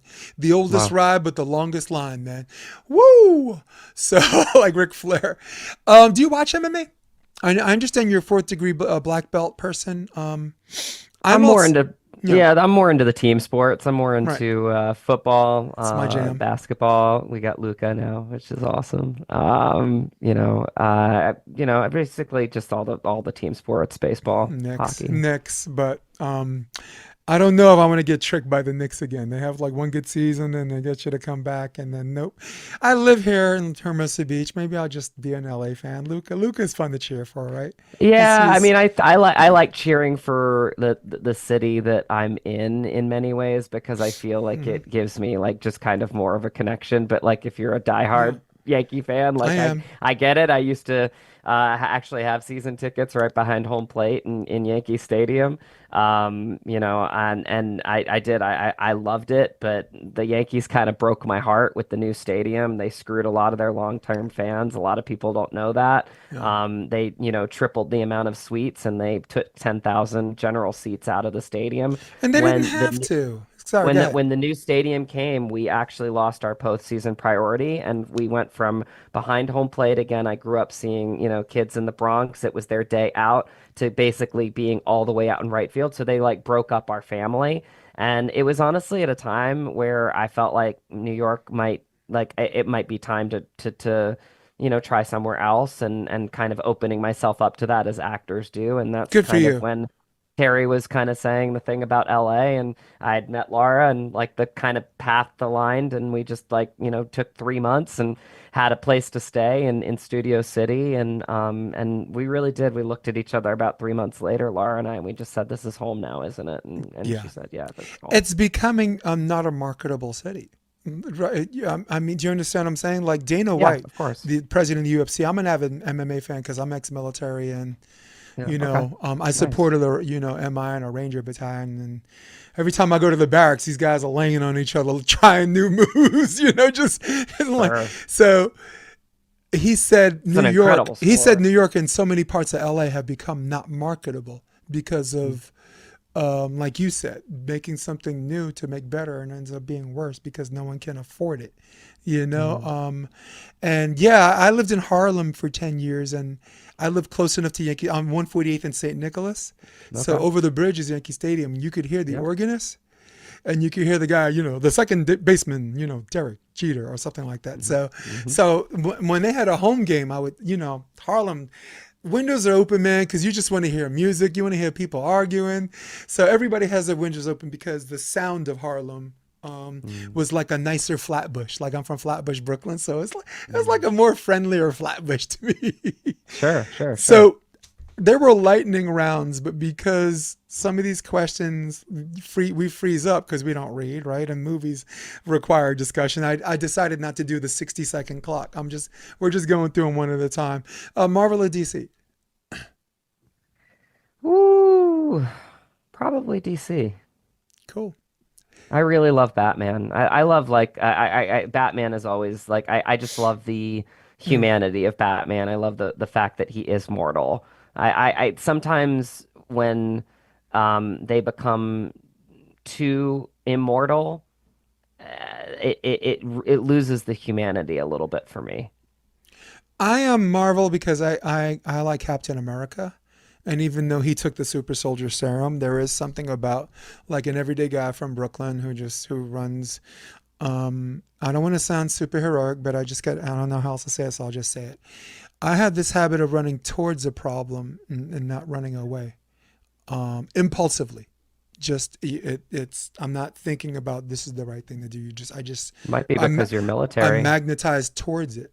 And sometimes against my better judgment. I'm just gonna, Well, yeah, no, I like get that. like someone's getting beat up. I might get beat up with them, and I'm like, maybe my preservation of self might be the Freudian idea, right? The very essence of sanity, making this insane. But I identify That's very what much, heroes do. I mean, yeah, that's like literally what they're trained to do. I Yep. mean, so and I also yeah, I grew get up it. reading X-Men. And X-Men basically is a group of mutants that are sworn to protect a world that fears and hates them. People look at them. I do love that part Storm's of it, yeah. different. This person's different. So as someone that was mixed race, that was called every name in the book by both black and white people. Like you want to talk about racism? You want to talk about the inherent belief of superiority and inferiority? You have no idea until them see someone that's both.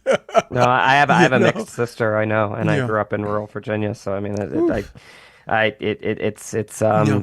I wish it could get better. I hope and pray all the time Well, that we it make will. it. You know what makes it better? You guys like you and me. Us. And I Yeah, have a kid exactly. sister, by the way, who lives in Newport News.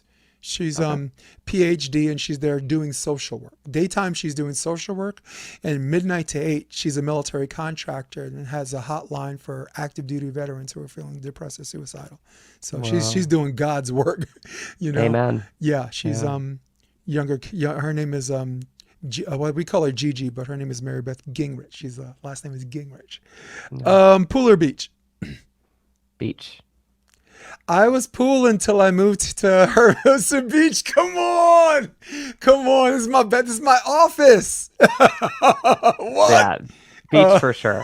Absolutely. Lord Beach. Lord of the Rings or Harry Potter? Oh man, that's a straight up tie for me. Sorry. Well, for me, I will say You Shall Not Pass. I go Yeah, Lord of the Rings. I feel like I probably should say Lord of the Rings because I'm friends with Graham now, so I'll say Lord of the Rings. Cool. Stick with me. We're winding down because this is what I do at the end. And my last podcast was 3 hours, but that was like volleyball. But we both know. We can do this. We could do this. We could do this again. Yeah. I gotta get into a real estate mode. Okay. But we'll definitely. We got do this 4 more again. questions. Bourbon, vodka, or tequila? Bourbon. I go vodka. Favorite sport outside of volleyball? That's a volleyball question, but I can ask you. We both agree it's football for us. Football. Yeah, absolutely. I'm a Buffalo Bills fan. Nice. Favorite action film star growing up? They've got to win one eventually, right? Sly Stallone. They have to. Bruce Willis. For all the reasons that you said, not endowed with superpowers, a human being finding miraculous ways to survive. Like Die Hard's one of my favorite movies. I became the measuring stick. It's the measuring stick for all good guy, bad guy movies. Which, by the way, their idea derived from Key Largo, so I go way back. Wow. Favorite conspiracy rabbit hole? I am a JFK assassination head. So I, as a ex-military guy, don't think Oswald could have made that shot with a bolt-action rifle. So that's my conspiracy. Me too. Yeah, that's mine too. Yep. Yeah. And that's it. Hey, because I mean, the movie is so good too, and it's just like it really does send you down the rabbit hole of like, whoa. Yes, I just don't think he made the shot. I'm an expert. With the M16, because you have to qualify every 6 months. I qualified as an expert 4 times for the Beretta, for grenades, and for the M16A2. And that's a semi-automatic weapon. Squeeze one time, fire one time. Squeeze one time, fire one time. And I can probably make that shot, but with that weapon, with that range, and not to bolt action. So you're trying to tell me this guy let off 3 shots in like 7.1 seconds and hit the president twice, and the 3rd shot is the most accurate? Where most experts will tell you the first shot's the most accurate because before the turn, when the vehicle's coming at you, is it getting smaller or bigger? It's getting bigger. So it's getting bigger, your target gets bigger. So most experts will tell you that the first shot should have been the most accurate. But this guy, I'm like, and that's not even getting into it was a CIA or any of this other stuff. I just don't. Show me that guy could have made the shot. I don't believe them. There's a bonus question. First film that comes to your mind right now for favorite Pacino film. Might not be your favorite film, but what's the first one you thought about right now? Go. Godfather. I mean, it's always the Godfather for me. For me, I just really. Yeah, I just went to Sicily and I really did. Like, it's a trip that I've wanted to take my whole life. My family is from the middle of Sicily, Calciabetta, which is very close to Corleone. Yeah. And I just really do. I think that because of all of the things that needed to happen for that film to even exist, and everybody that sacrificed for it, and the fact that Al wasn't even looked at like somebody that could be a leading man, and just, it being his 3rd film, right? And just like all of the things that had to come together to create really just and I understand the tones of it, but like a very complicated family. And, and it really does. It just dives so deeply into human relationships and very complex ones, and I think it's just one of those films that I saw as a kid. I saw it a couple weeks ago. I was sick in bed with this flu that's going around, and I was like, I'm gonna watch all 3 of the Godfathers. Like, I always go back to it. It is in a way for me like a Bible, and I just really do like I think it's the thing that really sparked a lot of passion for me to want to do this thing called acting. Now, if I had to think about it, I would say Godfather, but my knee-jerk reaction was Heat. Heat is great too. I had coffee with Macaulay half an hour ago. It's funny that you say that because I think I watched Heat right after I watched Godfather. So we're very in sync. What do you mean they dumped us? Yeah. What do you got? What do you got? Albert. Yeah, right. And the other guy's like, I paid you 3 times. I can't stand effing pages. So great. So great. All right, so we're gonna wrap up because we both got work to do. I'm coaching, and you are going to do real estate and whatever evolution. Give people a website or an Insta handle. People want to get to know what you're up to, specifically this past film and what you have in the future. Absolutely. Well, this has just been such a joy, Jason. Thank you for can't this. I mean, this is I'm I'm high right cathartic. now. It's me too. Like it's cathartic. It's like bringing so many beautiful memories back. So this has just been a blessing to reconnect with you, my friend. So for me, I keep it simple. It's just Instagram at Matt Drago, MattDrago, at Matt Drago. From there, you've got my link tree. It's got my website for my acting, mattdrago.com. It's got my production company website, dragonhunterproductions.com. Fun fact, my wife's maiden name is Hunter, so Drago and Hunter made Get Dragon out. Hunter Let's go. Productions. Yeah, let's go, right? Let's go. It's got my IMDb if you want to check out my past and future projects. And yeah, just give me a follow there. You'll be in the know in what's happening in my artistic career in my life. And honestly, I look at them as one and the same. So give me a follow there. You'll be in the know. Nice. All right, guys. Matt Drago might love you, but I don't love any of you guys. No, you know what? No, I changed my mind. No.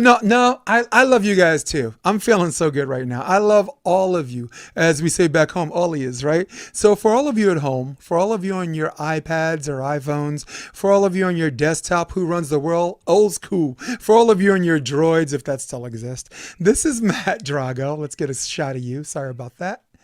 That's Matt Drago. I'm Jason DeBeas. This is episode 1234 of the Option Podcast. Stay with me. I'm going to roll my credits. We are out of here. Come check out the Option Podcast on optionvb.com. It's also available on iTunes and Spotify and on YouTube under the NY Varsity Sports handle. You're going to love what you hear.